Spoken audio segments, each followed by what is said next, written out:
Hello dear students, welcome to एड्यूरुद्रम। और आज हम बात करेंगे फंडामेंटल ऑफ मैकेनिकल इंजीनियरिंग की।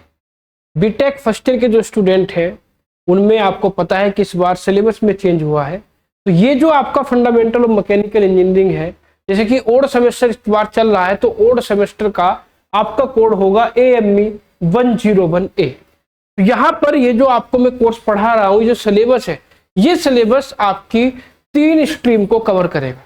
अगर आपके पास कंप्यूटर साइंस से रिलेटेड कोई भी ब्रांच है, ठीक है, तो आपका जो है ये सिलेबस इसके अंदर कवर होगा। इसी से रिलेटेड या इलेक्ट्रॉनिक से रिलेटेड है, electrical engineering and electronic and communication engineering, इन तीनों स्ट्रीम को ये कवर करेगा। अगर इनसे रिलेटेड कोई किसी भी ब्रांच में आपने एडमिशन लिया है तो ये आपका सिलेबस उसमें कवर, ठीक है नहीं। क्योंकि बच्चों को थोड़ा सा कंफ्यूजन रहता है कि जो हम सिलेबस पढ़ा रहे हैं, क्योंकि पहले क्या होता था कि फर्स्ट ईयर में सब कॉमन चलता था, लेकिन अब क्या है, चेंज हो गया है, अब branch wise stream wise change कर दिया गया है। तो यहाँ पर 3 स्ट्रीम का सिलेबस बिल्कुल सेम है, CSC, इलेक्ट्रिकल और ECE। तो ये तो बात आपको समझ में आ गई होगी। अब हम यहाँ पर बात करेंगे, देखिए, यूनिट की। अगर मैं बात करूं, अगर आपका जो सिलेबस है, आपके सिलेबस के अकॉर्डिंग जो आपका जो टाइम है वो 30 आवर का है, यानी 30 घंटे में हमें सिलेबस को कंप्लीट करना है। लेकिन ये मान के चलिएगा कि 30 घंटे, तो मुझे नहीं लगता कि 30 घंटे का मतलब ये हो गया कि एक यूनिट 6 घंटे में कंप्लीट करनी है। लेकिन यहाँ पर आपका ये मान के चलेगा कि हर यूनिट में 8 घंटे तो लगेंगे ही लगेंगे, क्योंकि धीरे धीरे हर चीज आपको पढ़ानी है। फर्स्ट ईयर के स्टूडेंट हैं आपको बेसिक से सब चीजें समझानी है। तो उसी सीरीज में सबसे पहले सिलेबस का डिस्कशन करेंगे, क्योंकि किसी भी जर्नी को स्टार्ट करने से पहले हमें उसका बेसिक पता होना चाहिए कि बेसिक क्या है, हमें पढ़ना क्या है। क्लियर हो गई बात।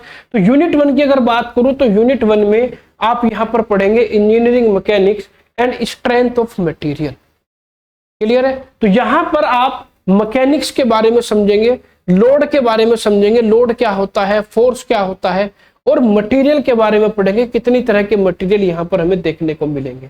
इस बार जो सिलेबस है वो एप्लीकेशन बेस है, यानी वो चीजें आपको पढ़ाई जाएंगी जो आपकी ब्रांच में कहीं ना कहीं यूज होती है। जैसे कि अगर मैं यहाँ पर बात करूं यूनिट 1 की, यहाँ पर आप पढ़ेंगे types of force and their effect. Force के टाइप्स क्या है, फोर्स किसे कहते हैं, फोर्स कितने टाइप्स के होते हैं, और उन फोर्स का क्या क्या इफेक्ट पड़ता है। इफेक्ट का मतलब आप जैसे कि भाई कंप्यूटर साइंस में है, कंप्यूटर साइंस में भी आपका कंप्यूटर ही है, तो कंप्यूटर का जो स्ट्रक्चर है वो किसी ना किसी मटेरियल का बना हुआ है, तो उस मटेरियल पर फोर्स लगेगा तो उसका क्या इफेक्ट पड़ेगा। ऐसे अगर इलेक्ट्रिकल और इलेक्ट्रॉनिक्स की बात करें तो इसके अंदर भी बहुत सारे कंपोनेंट्स ऐसे होते हैं जिनमें मटेरियल का यूज होता है। बिना मटेरियल के ना कंप्यूटर साइंस चल सकता, ना इलेक्ट्रिकल ना इलेक्ट्रॉनिक्स। तो वही चीजें यहाँ पर आपको समझनी है। तो टाइप्स ऑफ फोर्स और देयर इफेक्ट ये समझाएंगे आपको, ठीक है जी। सिंपल है, थ्योरी ज्यादा है, न्यूमेरिकल पोर्शन इतना नहीं है, थ्योरेटिकल पोर्शन इस बार आपका ज्यादा रहने वाला है।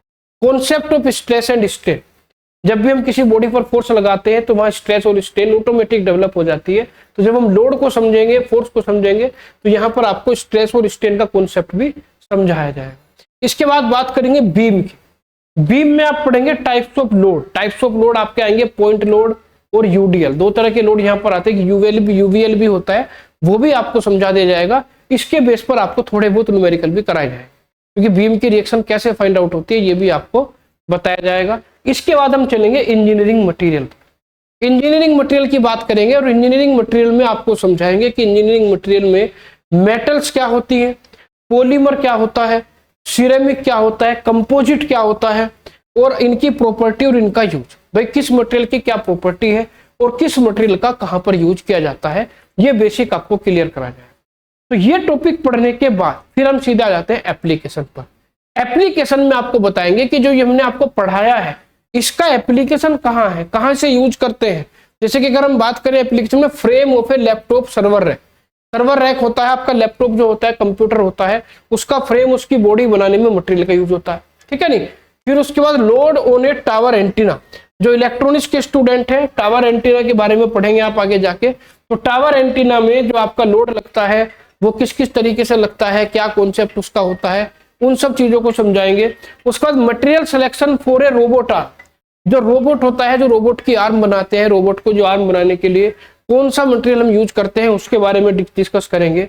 फिर chassis of an electric vehicle, electric vehicle जो आपका होता है, इलेक्ट्रिक व्हीकल का जो चेसिस जो बेस बनता है गाड़ी का, इलेक्ट्रिक व्हीकल के चेसिस में कौन सा मटेरियल यूज होगा, किस तरीके से बनेगा, उसकी बात करेंगे। तो ये कुल मिला के यहाँ पर हम फोर्स और मटेरियल की ज्यादातर बात करेंगे, वो मटेरियल कितनी तरीके के होते हैं, कहाँ का मटेरियल का यूज होगा, तो ये सब बेसिक आप यूनिट 1 में पढ़ने वाले हैं। देखिए बेसिक, केवल बेसिक पढ़ना है, ब्रैकेट में बेसिक लिखा हुआ है कि केवल आपको यहाँ पर बेसिक पढ़ना है। फिर आपको यूनिट सेकंड में आपको पढ़ना है thermodynamics and heat transfer basic. Thermodynamics एक अलग पार्ट है, हीट ट्रांसफर एक अलग है। हीट ट्रांसफर अलग होता है, थर्मोडायनेमिक्स अलग होता है, दोनों के बेसिक को यहाँ पर आपको समझना है। तो थर्मोडायनेमिक्स में आप पढ़ेंगे सिस्टम क्या है, सराउंडिंग क्या है, लॉ ऑफ थर्मोडायनेमिक्स क्या है, ठीक। ये तीनों जो आपके जो है system and surrounding, law of thermodynamics, ये आपके थर्मोडायनेमिक्स के पार्ट है, ठीक है। फिर हीट ट्रांसफर स्टार्ट हो जाता है। हीट ट्रांसफर में आप पढ़ेंगे कंडक्शन क्या है, कन्वेक्शन क्या है, रेडिएशन क्या है, ठीक। तो ये दोनों का बेसिक यहाँ पर खत्म हो जाता है, ज्यादा बड़ी यूनिट नहीं है सेकंड, यहाँ पर आप बेसिक ही पढ़ेंगे। और इन दोनों का बेसिक समझने के बाद, थर्मोडायनेमिक्स और हीट ट्रांसफर का बेसिक समझने के बाद, फिर हम चलेंगे एप्लीकेशन पर। Cooling fan and heat sink in computer processor. Computer processor में आपने देखा होगा कूलिंग फैन लगे रहते हैं लैपटॉप में, सिस्टम में, ठीक है नहीं, तो वहां पर किस तरीके से वो कूलिंग फैन काम करता है, क्या उसका कॉन्सेप्ट है, वो सब कुछ आपको समझाया जाएगा।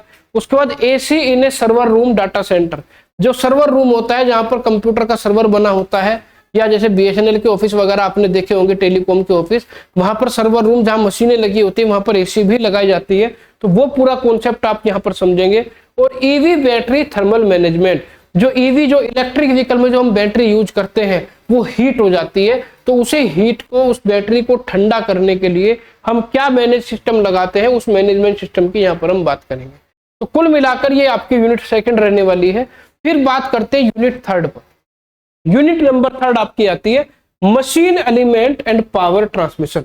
देखिए आपने देखा होगा कि जितनी भी हमारे कंपोनेंट जो हमारे चाहे वो कंप्यूटर से रिलेटेड हो, इलेक्ट्रॉनिक से रिलेटेड हो, इलेक्ट्रिकल से रिलेटेड हो, सभी में आपने नट बोल्ट तो लगे हुए देखे होंगे। बिना नट बोल्ट के कोई स्ट्रक्चर नहीं बनता, तो वही कहलाते हैं आपके मशीन एलिमेंट। तो यहाँ पर आप वही पढ़ेंगे, जैसे कि पहले हम फास्टनर पढ़ेंगे। फास्टनर में आपका बोल्ट आ जाता है, स्क्रू आ जाता है, की आ जाती है, इनके क्या क्या टाइप्स है, क्या क्या इनका यूज है, इसके बारे में यहाँ पर डिस्कशन होगा। उसके बाद आपकी साफ्ट एंड कपलिंग आ जाती है। पावर ट्रांसमिशन के लिए साफ्ट और कपलिंग का यूज करते हैं, तो यहाँ रिजिड एंड फ्लेक्सिबल जो साफ्ट एंड कपलिंग होती है वो पढ़ेंगे। उसके बाद फिर बियरिंग पढ़ेंगे, ball bearing and roller bearing को पढ़ेंगे। फिर बेल्ट एंड चेन पढ़ेंगे, बेल्ट क्या होती है, चेन क्या होती है, इसका डिस्कशन होगा। फिर इन सबको पढ़ने के बाद ये सारे के सारे आपके क्या है, ये आपके मशीन एलिमेंट और पावर को ट्रांसफर करने के लिए यूज होते हैं। फिर इसके एप्लीकेशन की बात करेंगे। इसका एप्लीकेशन हम कहाँ कहाँ पढ़ेंगे, देखिए gear train in A robotic joint, robotic joint में गियर ट्रेन होती है, उसका डिस्कशन होगा। फिर बेल्ट ड्राइव इन 3D प्रिंटर, 3D प्रिंटर में बेल्ट ड्राइव में इसका यूज कहाँ होता है। और ball bearing drone motor, drone motor में बॉल बियरिंग का यूज क्या है, इसका डिस्कशन हम करेंगे। तो कुल मिलाकर ये आपकी यूनिट थर्ड रहने वाली है। ज्यादा लेंथी सिलेबस नहीं है, बिल्कुल इजी वे में आसानी से हम इसे कवर कर लेंगे। नेक्स्ट हम बात करेंगे मैन्युफैक्चरिंग प्रोसेस की। तो मैन्युफैक्चरिंग प्रोसेस की अगर बात करूं तो मैन्युफैक्चरिंग प्रोसेस में किसी भी कंपोनेंट को मैन्युफैक्चर करने के लिए, उसकी मशीनिंग करने के लिए हमें मैन्युफैक्चरिंग प्रोसेस आना चाहिए। तो मैन्युफैक्चरिंग प्रोसेस में आपका आता है कास्टिंग।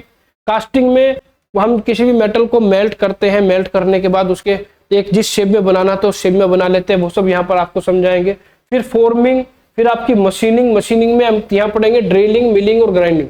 मशीनिंग कई तरीके की होती है, लेकिन आपको जो पढ़नी है ड्रिलिंग पढ़नी है, मिलिंग पढ़नी है, ग्राइंडिंग पढ़नी है।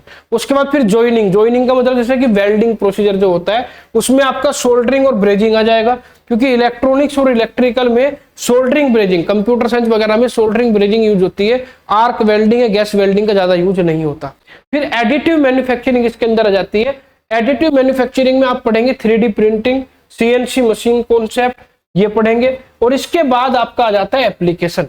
इनका जो हमने आपको पढ़ाया, जो आपको मैन्युफैक्चरिंग प्रोसेस बताए हैं, इन मैन्युफैक्चरिंग प्रोसेस का जो एप्लीकेशन है वो कहाँ है, वो आपको देखने को मिलेगा 3D प्रिंटेड ड्रोन फ्रेम में, जो 3D प्रिंटेड ड्रोन फ्रेम होता है उसमें, फिर कास्ट एल्यूमिनियम हीट सिंक में, और वेल्डेड स्क्रू रैक में।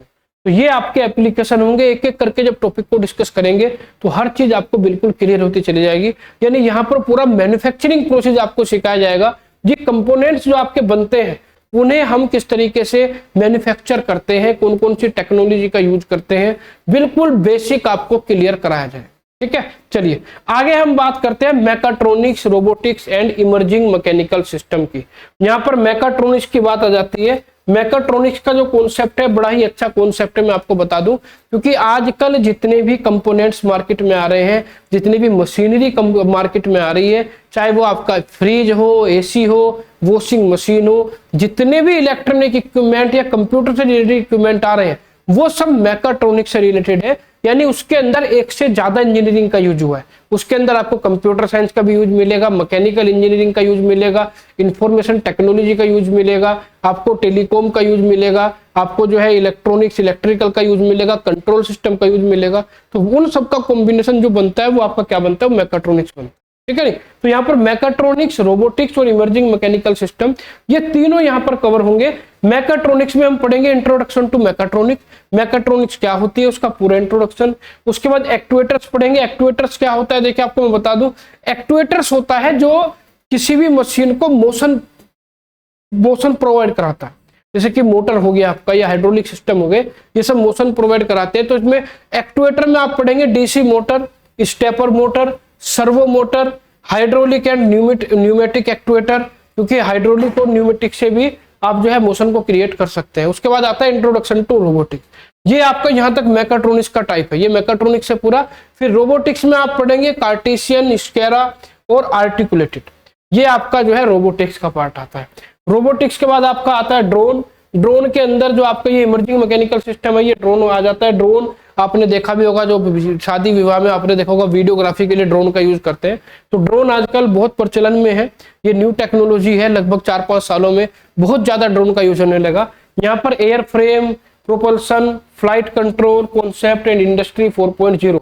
इंडस्ट्री 4.0 एक इंडस्ट्री में एक नया रिवोल्यूशन है, इसे भी आपको पढ़ाया जाएगा। तो कुल मिलाकर इंडस्ट्री में कहाँ कहाँ मैकेनिकल का यूज होता है, ये इंडस्ट्री 4.0 में आप समझेंगे। तो ये 5th यूनिट का सिलेबस है। सिलेबस ज्यादा टफ नहीं है, मैं आपको क्लियर कर दूं, सिलेबस में ज्यादा इतना कोई ये नहीं है कि भाई भारी भरकम सिलेबस है। इजीली आप इसे कवर कर लेंगे, आपको कोई समस्या सिलेबस में नहीं आने वाली। पहली बात तो ये है। दूसरी बात अगर मैं बात करूं कि ज्यादा लेंथी सिलेबस नहीं है, आसानी से कवर हो जाएगा, तो मेंटली आपको मतलब सिलेबस को हावी नहीं करना है कि तो बड़ा टफ सिलेबस है कैसे करेंगे, ये मेरी गारंटी है। मैं आपको बिल्कुल हर चीज को इजी वे में प्रोवाइड कराऊंगा। इसके जो नोट्स होंगे, नोट्स भी आपको बिल्कुल इजी मिलने वाले हैं, हर चीज आपको अच्छी मिलने वाली है। तो यहाँ पर देखिए आज हमने सिलेबस का डिस्कशन कर लिया। बहुत जल्द मैं आपको जो इसके जो लेक्चर्स हैं वो लेक्चर लेके आऊंगा, उसमें बेसिक्स आपको फर्स्ट लेक्चर में समझाऊंगा। बेसिक के बाद फिर आपको जो सिलेबस है उस पर चलेंगे, उसे समझेंगे धीरे धीरे अच्छी तरीके से। और एक एक करके बस आपसे यही है कि भाई एग्जाम का वेट ना करें कि भाई एग्जाम का वेट करते रहेंगे तभी पढ़ेंगे, फर्स्ट डे से पढ़ना है। अगर आप आज सिलेबस की वीडियो देख रहे हैं, जैसे ही आपको लेक्चर की फर्स्ट वीडियो मिले आप उसे भी देखना स्टार्ट कर दें। बस इतना ही आपसे कहना चाहूंगा। मिलते हैं जल्द यूनिट 1 के लेक्चर 1 के साथ। तब तक सिलेबस को समझे अच्छे से, इसकी एक ये भूमिका बनाए, अच्छे से इसके बेसिक को समझे। Thank you.